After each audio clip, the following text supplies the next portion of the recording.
Zee 24 तास एक पाऊल पुढे। बातमी आता ठाण्यातल्या धोकादायक इमारतींमधल्या रहिवाशांचं येत्या 15 दिवसात MMRDAच्या भाडेतत्वावरच्या घरांमध्ये स्थलांतर केलं जाणार आहे। MMRDAनं बांधलेली भाडेतत्वावरची घरं ठाणे महापालिकेकडे हस्तांतरित करण्यात आली आहेत। ही घरं ठाण्यातल्या धोकादायक इमारतींमधल्या रहिवाशांना भाडेतत्वावर दिली जाणार आहेत। त्या घरांसाठी रहिवाशांकडून किती भाडं आकारायचं याचा निर्णय लवकरच ठाणे महापालिका घेणार आहे।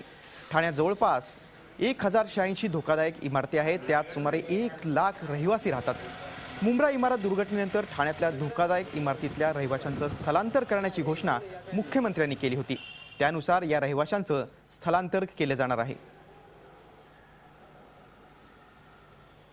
गेल्या अनेक वर्षांपासून हा धोकादायक इमारतींचा प्रश्न प्रलंबित आहे।